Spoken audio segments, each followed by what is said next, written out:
Eh bien, bonjour et bienvenue sur cette nouvelle vidéo où pour une fois je vais un peu bousculer l'ordre établi et je vais vous montrer comment j'ai réalisé une application riche, une application dynamique, une application complexe avec un minimum d'extensions, avec l'aide de Jet Engine, avec l'aide d'Elementor et d'Elementor Pro, en ayant comme objectif principal d'avoir une simplicité optimale, d'avoir un fonctionnement performant et d'éviter d'installer un grand nombre d'extensions. Alors je vais vous montrer dans un premier temps cette application-là. Donc c'est une application qui m'a été commandée par un client au lendemain de la crise du Covid. Donc elle a pour objectif de mettre en relation des professionnels de la restauration, des professionnels de l'hôtellerie avec des extras, c'est-à-dire des personnes qui cherchent des missions ponctuelles. Et donc l'objectif de cette application, c'est de les mettre en relation uniquement. Voilà, c'est le but principal, mettre en relation des extras qui recherchent des missions avec des professionnels qui en proposent. Alors globalement, généralement, lorsqu'on cherche à en savoir plus sur les applications de travail, de mise en relation, hein, de plateformes de recherche d'emploi, on retrouve pour toutes ces plateformes le même fonctionnement. C'est-à-dire qu'on retrouve un fonctionnement qui est basé sur une liste de missions qui est affichée sur le site. Donc la personne qui recherche un travail bien, va poster son CV par exemple, avec ses motivations, avec son métier. Et puis les professionnels vont eh bien, simplement consulter ces CV et contacter les personnes qui recherchent du travail de façon à leur proposer des missions ponctuelles. Cette application-là ne marche pas de cette façon-là. Cette application-là, c'est un fonctionnement un petit peu différent. En fait, l'idée de base de l'application, c'est nous avons deux types d'utilisateurs. Nous avons des employeurs et nous avons des extras professionnels qui recherchent des missions. Alors quand on est sur l'application elle-même, on voit qu'on a peu de possibilités, à part, bon, on explique la démarche du site, on a un accès au blog, on a une page contact, voilà, ça reste assez simple et il y a peu de fonctionnalités.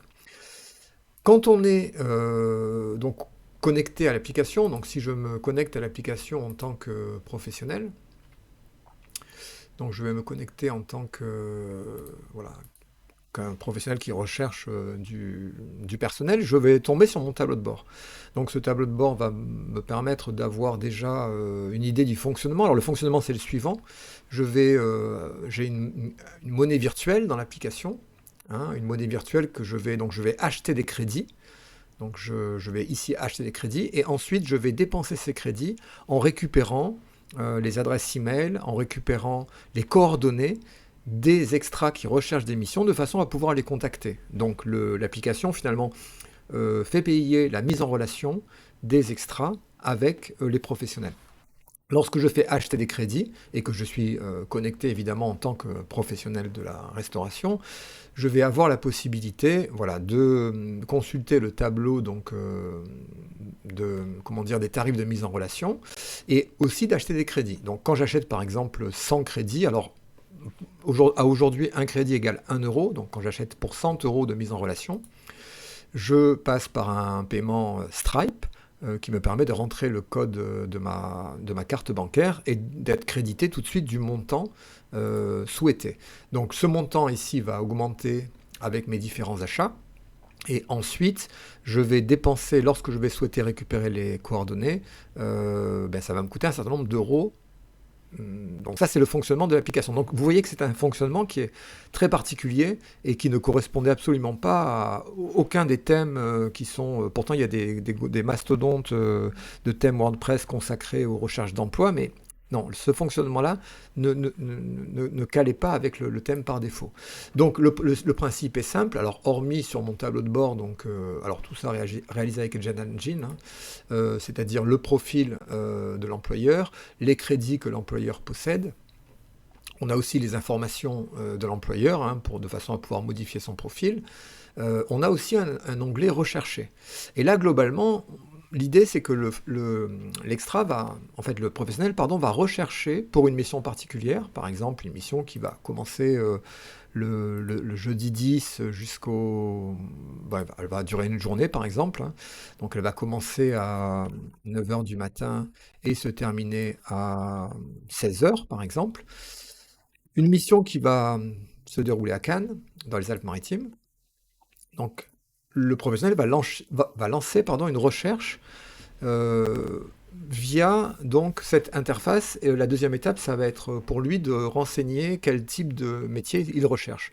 Donc, on va dire par exemple que le professionnel pour cette mission-là recherche un maître d'hôtel, par exemple. Donc là, il y a tous les métiers liés à la restauration. Ça reste quand même très simple. Vous voyez, c'était le but principal, c'est la simplicité. Donc, il va cliquer sur maître d'hôtel.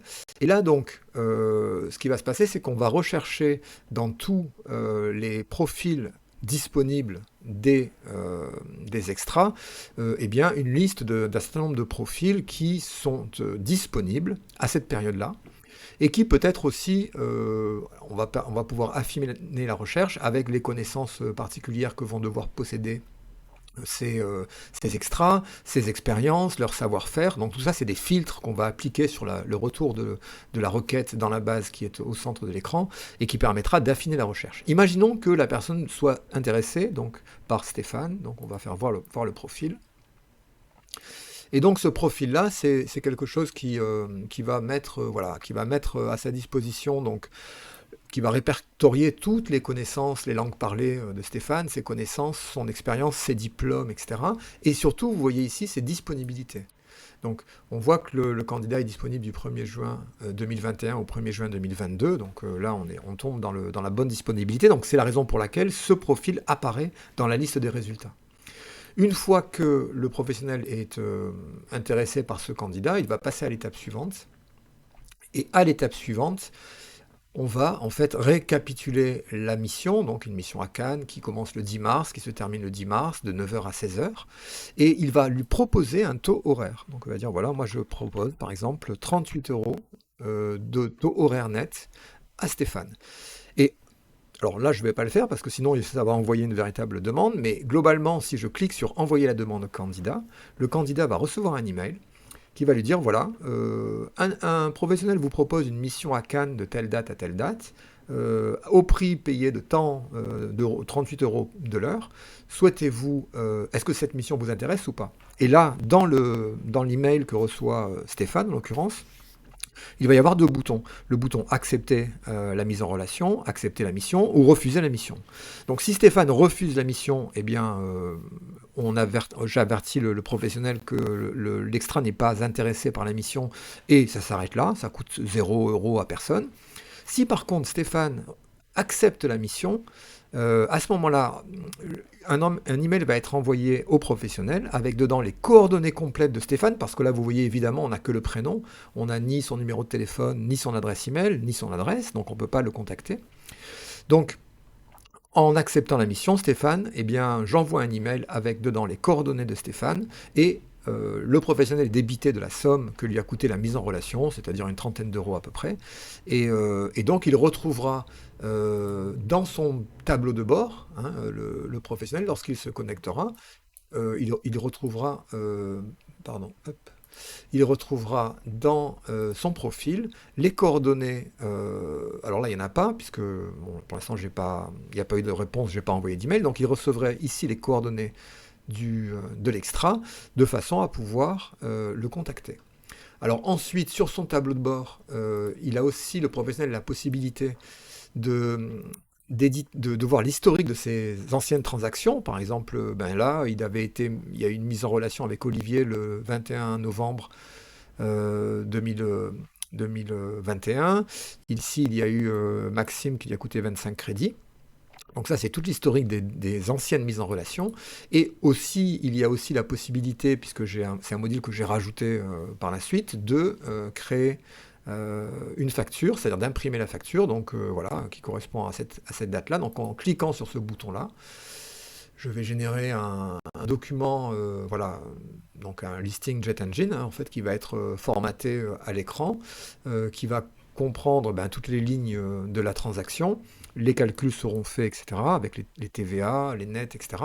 Et on pourra également télécharger la facture. Donc en cliquant sur ce bouton-là, ça va télécharger la facture et voilà, cette facture, on pourra la visualiser. Donc le principe, la fonction marche vraiment bien et je vais vous montrer maintenant comment j'ai géré cette application. Alors, l'enjeu était d'utiliser WordPress en fait, hein, puisque je suis un spécialiste de WordPress, donc je me suis fait fort de réaliser l'intégralité de cette application sous WordPress. Alors, je vais me connecter en tant qu'administrateur au site pour vous montrer un petit peu derrière, qu'est-ce qu'il y a derrière, hein, puisque c'est l'intérêt de cette application. Donc, derrière cette application, il y a un WordPress tout à fait standard. Et dans ce WordPress-là, il y a beaucoup de choses qui sont customisées. Donc j'ai déjà customisé tous les tableaux de bord de la partie back-end avec le nombre d'utilisateurs, voilà, on a toutes les informations. Si on va voir les extensions de l'application elle-même, on va voir qu'il y a un nombre très réduit d'extensions. Puisque mon idée était, alors bon, il faut que je mette dernièrement à jour toutes ces extensions-là, mais globalement, il y a très peu d'extensions et il y a juste, alors Dynamic Content for Elementor pour la gestion du PDF, Elementor et Elementor Pro pour l'interface, JetEngine, JetSmart Filters pour la partie JetEngine CrocoBlock, les paiements Stripe pour gérer les paiements automatiquement, enfin à partir de l'application. J'ai pas de WooCommerce, rien du tout. Et j'ai juste Rank Mac SEO et Updraft Plus et Role Editor. Voilà, c'est tout ce que j'ai. Donc j'ai très très peu d'extensions. Et le thème que j'ai utilisé est le thème, on ne peut pas trouver un thème plus simple que celui-ci, c'est le thème Hello for Elementor. Donc vous allez me dire comment est-ce que c'est possible de réaliser une application aussi complexe avec WordPress. Eh bien tout l'enjeu a été de créer la bonne structure avec JetEngine. Alors, avec JetEngine, j'ai créé un certain nombre de postes, de custom post type, hein, qui sont voilà, de factures, de statistiques, de transactions, de débit, de profils de candidats, de disponibilité, puisque la disponibilité, c'est aussi une partie importante de l'application, parce que les extras peuvent créer leur propre disponibilité de telle date à telle date, en avoir plusieurs, les gérer, les supprimer. Donc j'ai fait quelque chose d'assez complet. Qui fait qu'on peut en fait ici accéder aux différents CPT, hein, de factures, de statistiques, de transactions, de réponses, de profils, de disponibilité. Et donc ça a été la partie data de l'application, donc c'est créer ces fameux post type. Ensuite évidemment il y a eu pour les profils un certain nombre de taxonomies.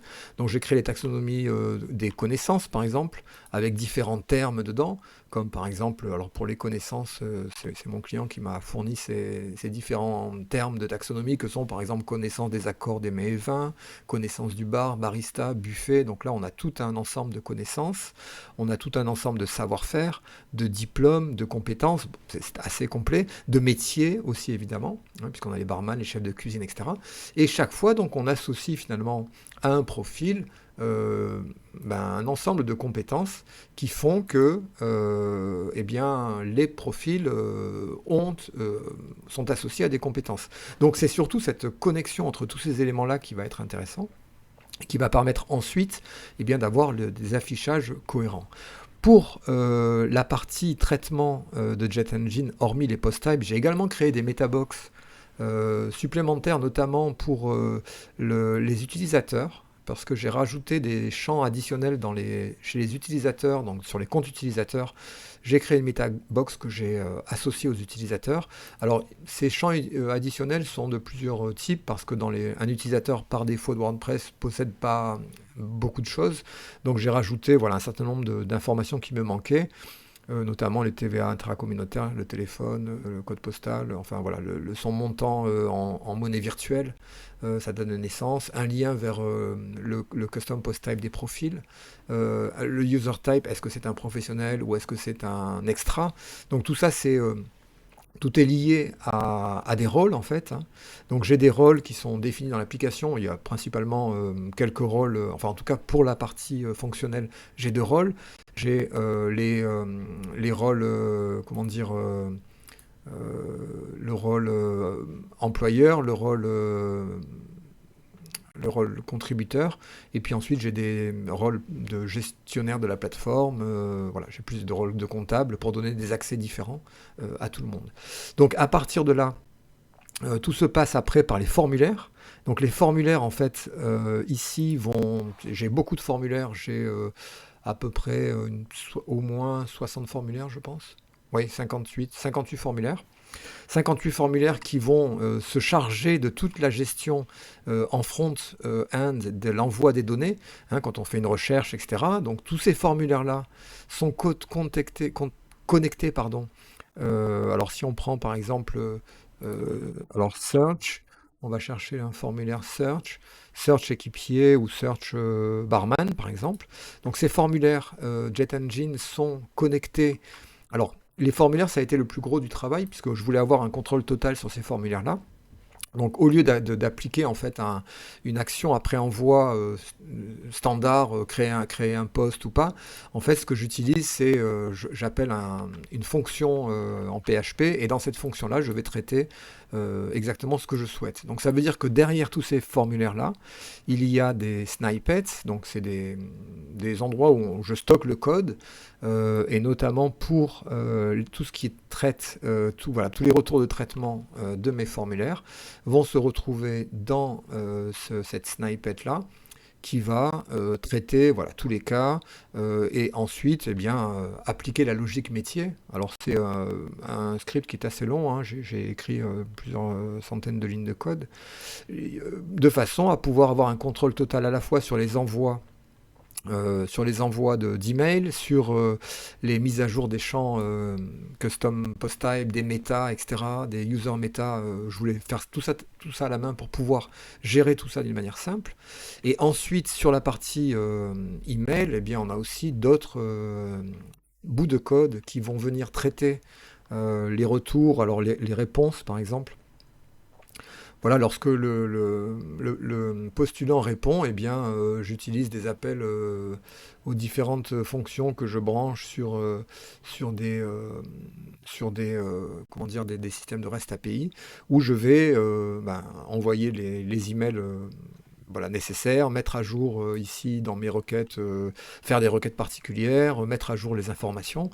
Et tout ça, ça donne MyExtra. Donc MyExtra, c'est un outil pour gérer dans la restauration, l'hôtellerie, les métiers de bouche, ces extras. C'est fait avec WordPress. Il n'y a pas d'extension particulière hormis JetEngine, hormis JetSmart Filters. L'option Stripe, paiement via Stripe, qui est une extension gratuite et que je gère aussi également à partir d'un extrait, puisque lorsqu'il y a un paiement qui est enclenché via Stripe, c'est-à-dire lorsqu'on paye avec sa carte bancaire, en retour, j'ai un callback de Stripe en fait, hein, qui fait que en fait, Stripe me rappelle là, une fonction avec les éléments du paiement, et ensuite moi là-dedans je vais pouvoir gérer mon portefeuille virtuel de façon je vais pouvoir voilà, le créditer du nombre d'euros, enfin virtuel, pour le professionnel. Donc on peut, avec WordPress, faire ce que l'on veut. On n'a aucune limite.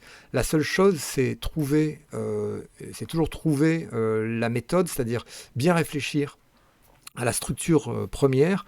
Si on utilise JetEngine, vous voyez que c'est tout à fait faisable d'avoir une application qui est largement du niveau d'une application qui aurait été développée from scratch en PHP, puisque après tout, WordPress c'est du PHP, du MySQL, et donc c'est tout à fait faisable. Donc voilà, je voulais aujourd'hui vous montrer que vous pouvez aussi faire la même chose, si vous vous en donnez les moyens, si vous êtes carré, si vous êtes structuré, logique. Commencez par suivre tous mes tutoriels. Ensuite, si vous avez des questions, n'hésitez pas à poser des questions. En tout cas, je vous remercie pour votre attention. N'oubliez pas de vous abonner si vous êtes intéressé par ma chaîne. Et je vous dis à bientôt pour un nouveau tutoriel.